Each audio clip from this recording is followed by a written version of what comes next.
Hello, everyone, and welcome. Welcome to OBI's webinar titled Privacy and Security, Your Data and Brain Code. We have a fantastic panel in for you today. The moderator today is Dr. Ron Hesselgrave. Some of you might have worked with him in the past. Previously, he has been the chair of several REBs. He's a senior scientist in research ethics at the University Health Network, and he's also OBI's ethics policy advisor. So I will just pass it to him.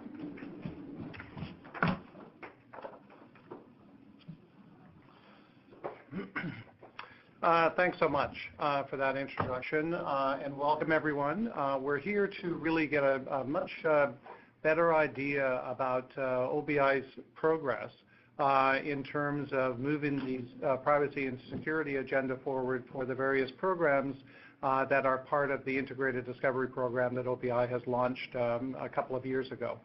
And we made these changes in privacy and security and built a system in concert with the Information and Privacy Commissioner of Ontario so that we can build in, and you'll hear more about this in a moment, privacy by design in order to securely protect the information that flows out of the various clinical trials and experiments that will be carried on under the Integrated Discovery platforms. This is primarily to provide you with an updated information from a single source so that we're all on the same page as we move ahead in terms of securing information and moving information around for the most efficient access for analytical purposes. So without spending much more time on the purpose, I think it'll become pretty obvious. I'd like to introduce the first speaker. The first speaker is Dr. Cavoukian, who is the Information and Privacy Commissioner of Ontario. Anne is a leading expert globally in privacy. She has had many accolades, I think really beginning with the privacy by design concept that she pioneered. She has been named the top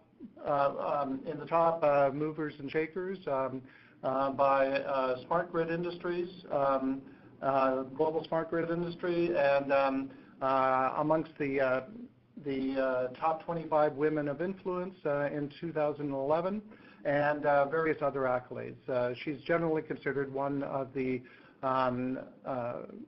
most influential people in this area globally and certainly in Canada. So with that, I'd like to invite Dr. Cavoukian to provide us an overview of privacy by design and some other exciting new initiatives undertaken by the Information and Privacy Commissioner's Office. Anne.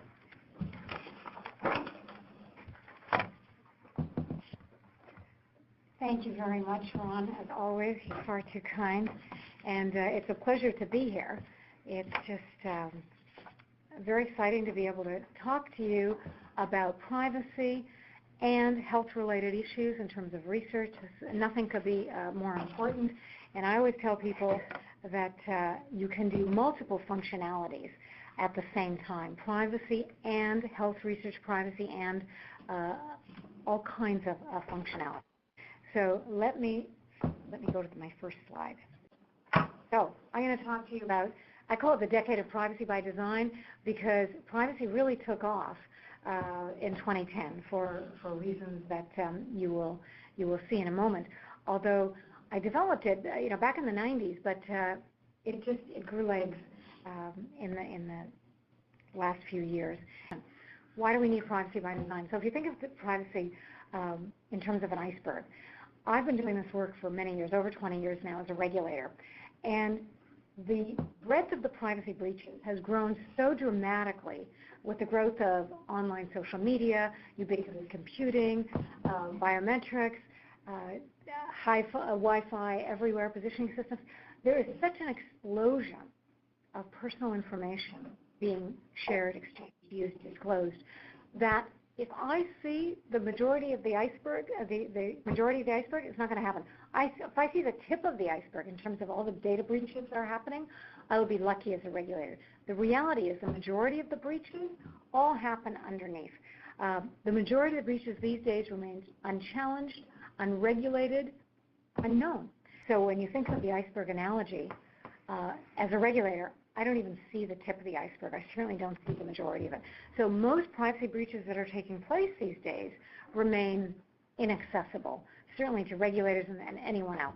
That's why, in my view, regulatory compliance alone is simply no longer a viable model for ensuring the future of privacy.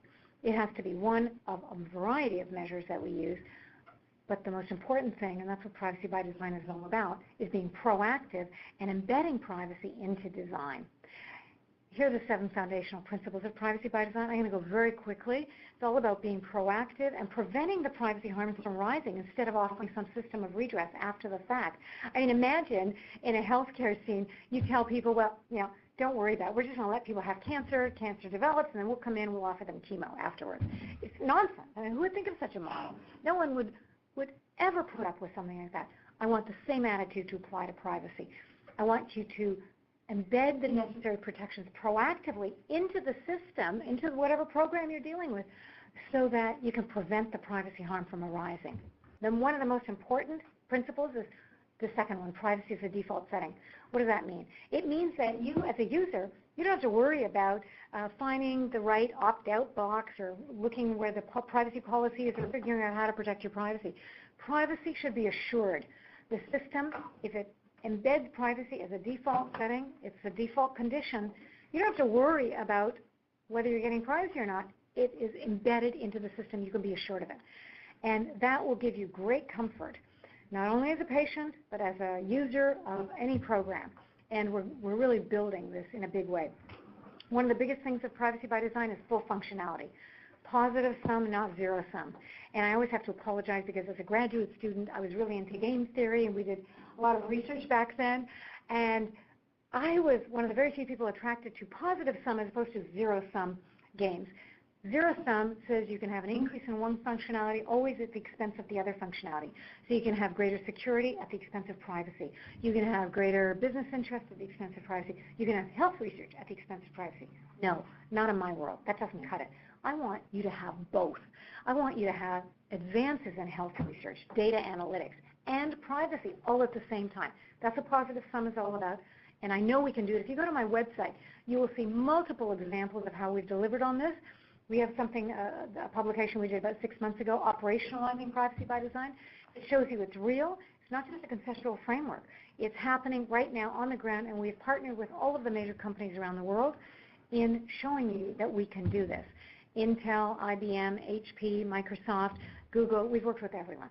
So this is real. End-to-end security. Let me be clear. Privacy subsumes a much broader set of protections than security alone. But if you don't start from a position of strong security, you can't have strong privacy. So security is critical. End-to-end full lifecycle protection.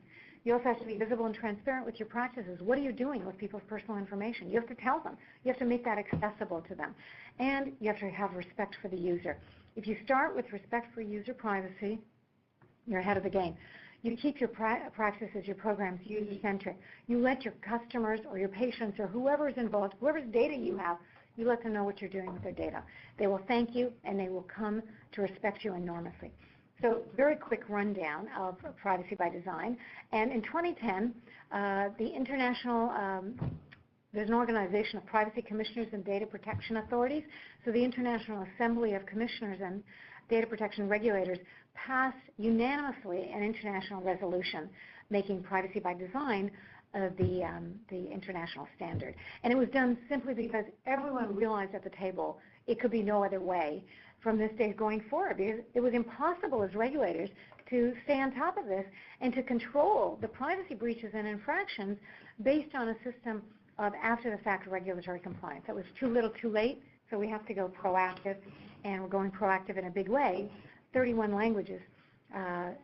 We've had great success with privacy by design. It truly is a global standard, and these are the 31 languages, and it's now been translated into. let me turn to the secondary uses in terms of health data for research purposes. And I want to be clear, I'm a big fan of research in health. For those of you who know me, I've had multiple health issues in and out of the hospitals. I've had a lot of neurosurgery. So I'm a great believer in the need for data analytics and using health data for research purposes. But remember, positive sum, not zero sum, not at the expense of privacy. You weave in privacy into the process. You know all of this, so I'm not going to spend any time telling you why research is absolutely critical in data analysis for health purposes. We would not have all the advances we have thus far if we didn't rely on health data, and we need to continue doing that.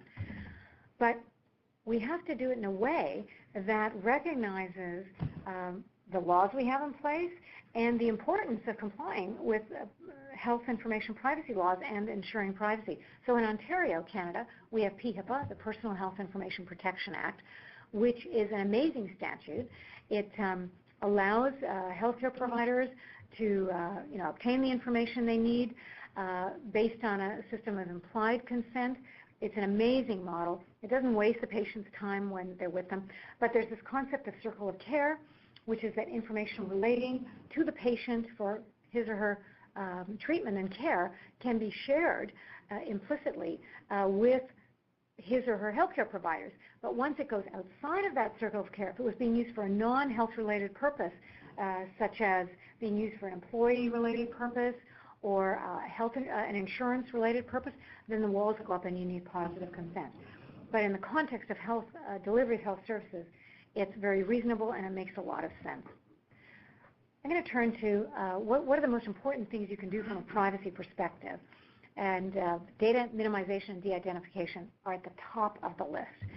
If you do these, you're golden, and you can use all the health data you want and use it for research purposes and data analytics without any fear.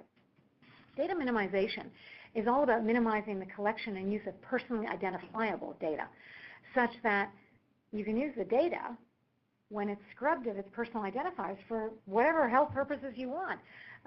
Enormous strength. Also, you can rely on data aggregation techniques that aggregate the data, therefore not enabling access to the personal identifiers, or strong encryption protocols. There is so much you can do, and it will allow you to protect privacy and use the data for health research purposes. I had the pleasure of working with Khaled El-Imam, professor, University of Ottawa, Canada Research Chair for electronic health information, and Khaled is just amazing. He has such excellent methods of de-identification, and he's developed excellent de-identification protocols and standards. And we wrote this paper together a couple of years ago, and one of the reasons that we wrote it, and I was just getting so upset, all these articles kept coming out. Latanya Sweeney, Paul Ohm, saying it's so easy to re-identify data, don't bother de-identifying it. That was the conclusion you would draw.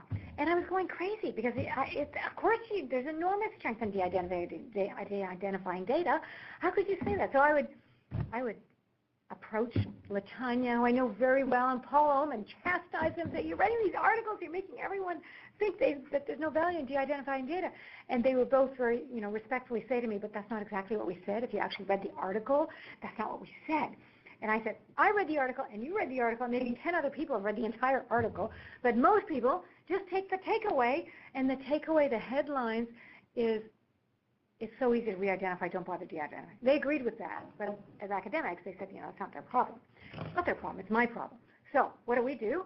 We write a response saying, we want to dispel this myth surrounding the absence of value associated with de-identification. It has enormous value. And if you especially de-identify strongly, using strong data protocols like Khaled El-Imam's, then you're golden. And for the majority of risks out there, you're fine. You're more than fine. The likelihood of re-identification is extremely low. It requires a very high skill set, a unique set of circumstances and access to data that, largely speaking, doesn't exist widely. So you are ahead of the game if you de-identify the data using strong protocols. And then we published another paper together on a very strong de-identification tool, and you can take a look at this. There's so much evidence that this tool works. And I think I've already probably exceeded my time already today, so I'm not going to go into great detail, but take my word for it. Well, you don't have to take my word for it. Go and look at Heritage Health Prize, go and look at other evidence out there that the tool that Dr. LMM has developed is extremely strong, one of the best de-identification tools you can use. And he has been hired by people around the world, including the Heritage Health Prize, and who have subjected his tool to the test of hiring an extremely skilled hacker to try to break his de-identification, attempt a re-identification, and they failed, which points to the enormous success of his tool. He then, Dr. Elena has published a great deal to show that re-identification in and of itself is extremely difficult, au contraire to what you may have read in terms of the headlines. And so, again, it's very important to take a look at his work. We're going to be doing a paper together on secure data analytics in the cloud in the near future, so stay tuned. There's lots out there to support this. Let me tell you about homomorphic encryption. I love homomorphic. You might think, what is she, crazy? Homomorphic encryption is like one of the most exciting tools because you can have an entire database of very detailed health information. You encrypt that information. Then you want to do a lot of research and analysis on that. You go from data analytics and you want to apply that to the health data. You can do that. You can do the data analytics on the encrypted values. So nothing has to be deciphered.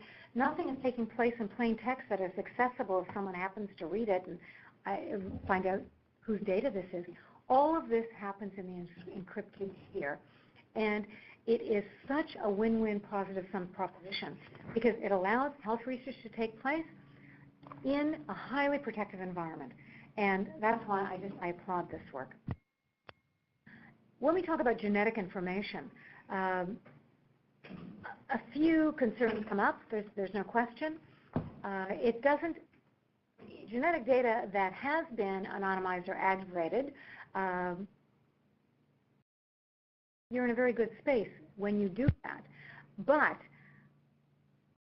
it has additional risks associated with it that non-genetic data do not. It is in and of itself in a unique position. But if you de-identify the data, then you'll be satisfying in the United States HIPAA. In Ontario, under PHIPAA, the Ontario equivalent, identifying information relates to personal information associated with an individual where it's not reasonably foreseeable that this data could be rendered identifiable. And so if you make a significant effort to de-identify genetic data, you will be largely compliant with HIPAA and with PHIPAA. Can this data be de-identified? Many people argue that genetic information is different and it can never be entirely de-identified. And there may be some truth to that. Even if a few dozen genetic markers may provide enough data to uniquely identify an individual. Remember, you're talking about genetic data, which has many pointers in terms of pointing to various qualities or characteristics of an individual that may be rendered identifiable. Again, Dr. LMM has described some methods that may be used to ensure that the risk of re-identification is significantly lower. But he too notes that improved methods for de-identification of genome sequences are indeed needed. And I have been pressing him to start working more in this area. And but he's extremely busy, as you might imagine. In fact, I was talking to him earlier in the week, and I said, Khaled, we need to clone you. So that's what we need to do, but that's another matter. I have certainly no skills in that area. But even if parts of a DNA sequence are suppressed, it's true that a skilled geneticist may be likely to reconstruct the missing sequences. So what does that mean before I get to this slide? It doesn't mean that you shouldn't continue in the area of genetic research. It doesn't mean that you shouldn't continue trying to de-identify the data. You give it your best shot. You apply the strongest techniques you can that exist right now to de-identify data. You accept the minimal risks associated with the possibility of re-identification, but the value of the research is such that we're not going to stop doing it. You're going to do it, and we're going to seek out stronger and better methods of de-identification over time, and they will develop. On another note, we've done a number of papers with Oracle on enterprise privacy and security by design. And I'm delighted to be working with Oracle. The next one, actually the one in August, we haven't issued yet. This is a preview. It's coming out later this month. The reason we wanted to do this was we wanted to show people that it's not just about privacy. You can embed security also by design. The same kind of principles can be brought to bear. I don't know if you've seen this paper called Risky Business, Sharing Health Data While Protecting Privacy. I think Khaled put this book out, actually I don't remember the when of it, but if you read through this, you'll get an idea of some of the things you can do to responsibly engage in data sharing practices as researchers, but also have the benefit of privacy. Again, a win-win propositions always. My office, the IPC, also has a de-identification center. We launched this, I think, last year, and we want to share and propagate de-identification techniques. And if you have a story you'd like to share with us, let us know. With your consent, we'll put it on the website.